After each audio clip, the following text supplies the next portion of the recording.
Well, good morning guys. Welcome to another cabin video. Well, this is not going to really be just cabin video because I've got like a bunch of different things that I've wanted to do for a long time that have been piling up that I haven't got to until today. I've got a recurve bow I want to try in the pond for some bow fishing. I've been putting that off. The first order of business, I suppose, is I should mention that we have an intruder into the cabin. See this? This is like emergency paper. And it's been all chewed apart, and there's little bits of this hanging around all over the place. And then when I opened the door to the cabin, I found this, which is, I guess, good news coming from the edge of the cabin, because that means whatever was in search of it was trying to leave with it to make a nest somewhere. Now you know where this is going. We've got mice in here, but thankfully they're relegated right now to the prep area up here. So there's just droppings over here. There's none on the table, and there's none on the loft.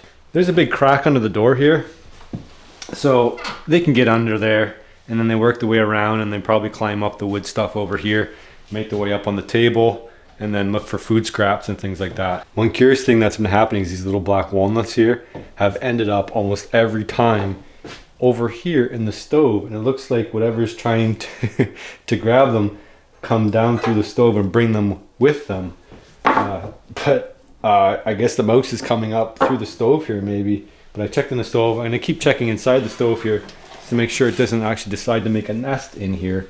So far it hasn't. As you know, we got a coyote deer hunting. I don't know if you guys watched that video, but if you haven't, go back and watch it. It's a good one. So we ate the backstraps of the coyote just because we didn't know what it would taste like.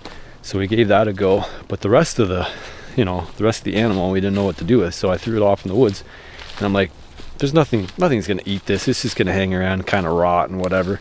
Well, I went back a couple days ago and checked, and the coyote was completely eaten. Well, not completely, like there was the chewy parts, like the heart was left in the rib cage, but all of the rest of the animal was destroyed. So we're trying to figure out, what the heck would eat a coyote? Are there coyotes? I've seen a fox around here. Could be a raccoon. I mean, maybe something weird like a squirrel ate it. I don't know, but something did eat it.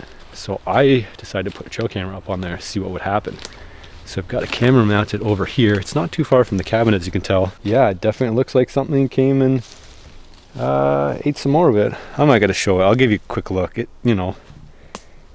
is what it is. It's life consuming life and turning it back into more life.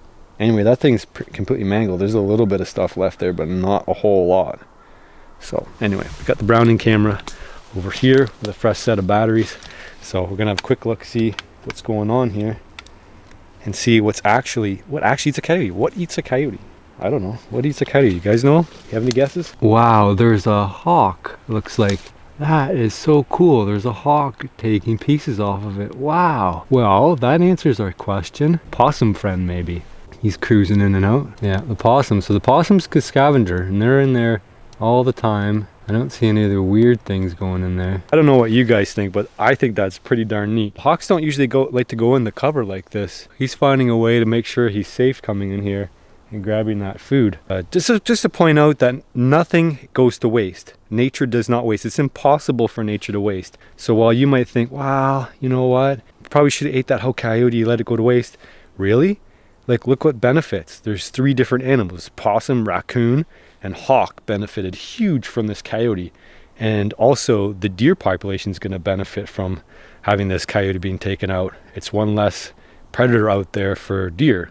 So I think morality of eating and wastefulness is just a human-born concept. It's like, if people don't want it, then it's not wasteful.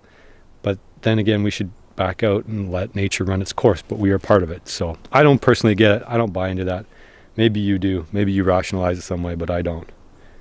Interesting stuff. So not too far away from the other trail camera, we have the advanced trap over here, and we have a camera on the tree looking over it. And I see something right away, that whatever animal, something pulled out the food that was in there. There was a raccoon skin over here. It got dragged out. So something's been in that trap brave enough to pull that thing out. so I get to check the camera over here. I've got the camera over a scrape here. I see some deer tracks coming through, but not regularly. And we're just in front of the cabin here, not too far at all. Let's have a check, see what's on the Browning camera. Hopefully we get a good variety of different things. Hopefully you got a coyote pulling something out. That would be pretty neat. We tried to trap a coyote in there. Maybe we might try again in the winter. It is quite the feat to trap a coyote in that trap, in any live trap, but for that matter. Well, not surprisingly, we don't have any deer activity in here whatsoever, which is a little bit of a bummer. We're hoping they would come back. They're mostly on the other side. That's where the crops are. We'll have to hunt over there again at some point. I plan to do a hunt again. I've been out fairly regularly doing that. I continue to do that, and hopefully I'll get lucky by the end of the season to actually get something.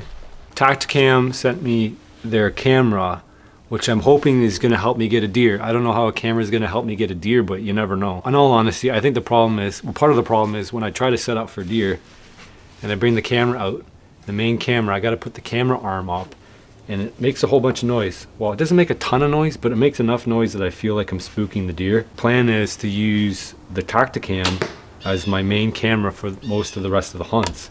So all I need to do is flick the camera on here. There's a button at the front.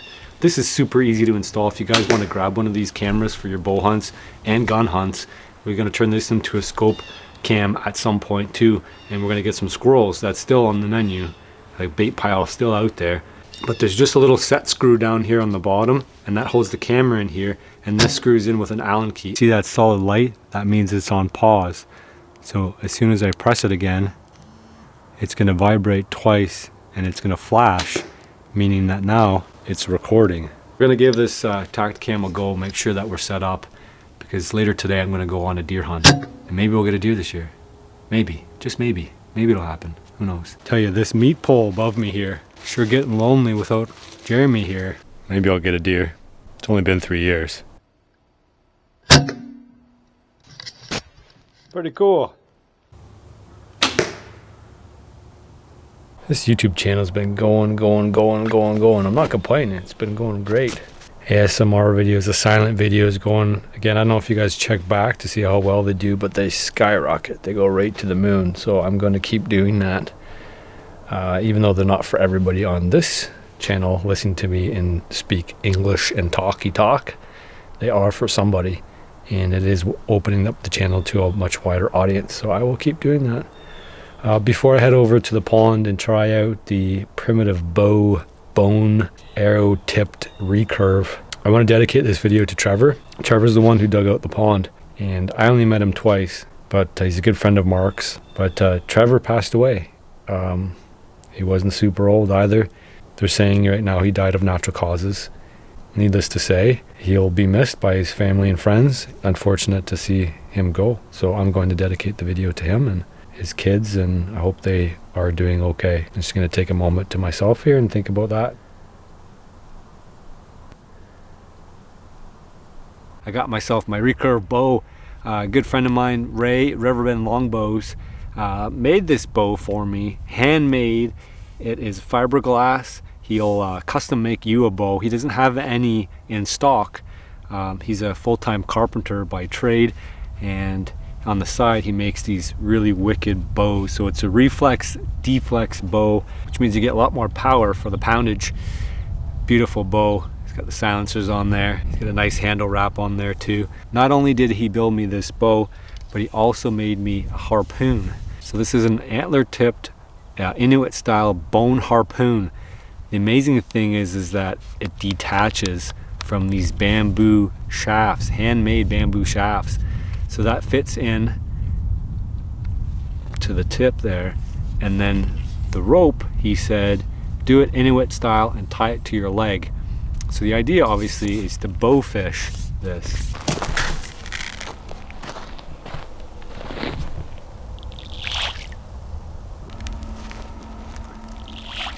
Nothing goes as planned, I'm finding, with this hole. Everything I try, every new thing I try until I figure out how to do it, simply does not work. You really got to develop a knack for it. I don't see any fish at all swimming by here at all. The ideal spot would be to have them come in through here because it's really shallow there. Here it's a little bit on the deeper side, but nothing. I don't know. I'm gonna have to try this again. Let's fire an arrow off anyway and see what happens. Curious to see how this works. So you just got that string laid on the ground. Pretty sure this arrow floats. It's a poplar arrow. Can't believe this is all handmade like this. Beautiful. Bow's absolutely beautiful as well. All right, let's fire off a shot and see what happens. Oh, I think I hit the string, so it kind of flipped over. Let's see how deep down we can go. Just for future purposes. Oh yeah, that hit the bottom. That was awfully close to the bottom, and I don't want to do that actually because it's a gravel bottom here. So that will work. All right, we'll try one more shot here. The fish are not here at all, period. There's no fish here. I have to go on a tour there, see if there's any fish around at all. Let's give it one more go. So I want to see what kind of penetration we can get into the water here. Oh yeah, get down a foot or two. We're obviously not at our pond anymore. We're at the Lyndon Trout Hatchery trout pond. If you guys ever want to come fish, this is the place to fish. You actually want to catch a fish reasonably easily. Eggs on here because it's a little bit of a preview to what we're doing. We're going to be getting our fish ready for next season, and that's going to involve egging some fish. I don't know what the terms are. Egging some fish and smelting the fish. Obviously, I am not any good at aquaculture.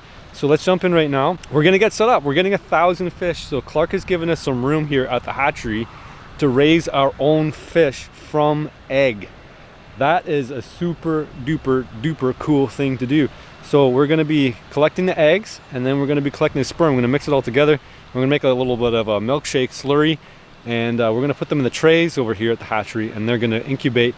And eventually we're gonna have some nice 6-inch fish to put into our pond in the spring. So that's the big news you guys have been waiting around for all this time. You just apply pressure up here.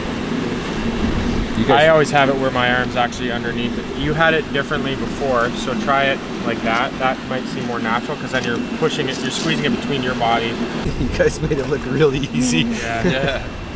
Let's try it with a different fish. Yeah, I think it's the fish. Yeah. Yeah. You're cradling the fish like this. Your right hand, your pinky fingers right around the anal fin. Now you're just pushing along the belly of the fish. Getting around this pectoral fin is hard because if you push it up, you're actually going to puncture the internal organs with it.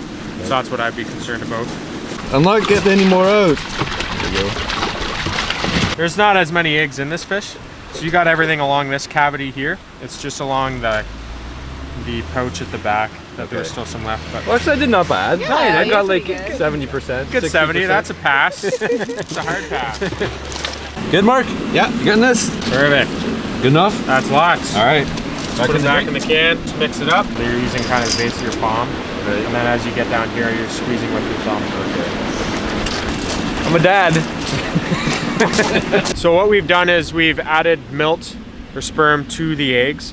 There's typically, every male will have like 400 million sperm in the testes. So there's probably about 10 million in this bucket. And we're fertilizing around 4,000 eggs. So the odds are very, very good that you're gonna have a high level of fertilization. After the sperm is in there, what we do is we add a little bit of water. That water allows it to, allows the sperm to be able to swim quicker, just because it's a lot lighter fluid for it to swim around and get into the egg. The fertilization usually only takes about 20 seconds. After that, then we actually rinse everything so that the eggs can absorb clean water. When they grow in size, they grow about 20% after fertilization to the fully developed egg, that they'll stay at that size until they hatch.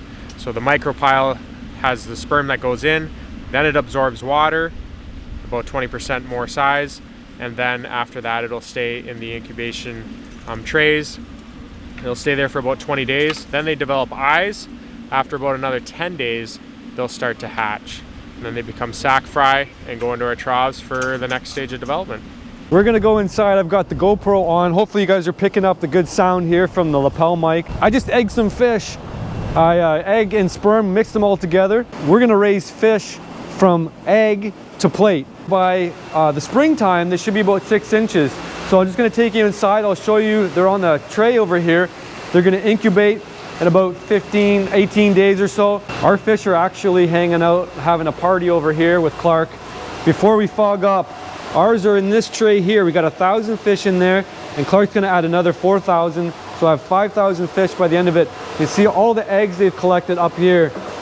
So those are all going into trays. They'll incubate. So there's some fry over here, and then probably some other trays here. There's an egg stack. It's Clarke's pretty busy, as you can see, and we're fogging up, so we got to get out of here. Guys, you're gonna have to stick with this pond series as we get our fish raised up, put into our pond, and grow them all the way from little tiny eggs to big gigantic fish that we can eat. This is pretty exciting. I'm pretty excited. We owe everything to Lyndon Trout Hatchery, trout farm, trout pond. They're just outside of New Dundee.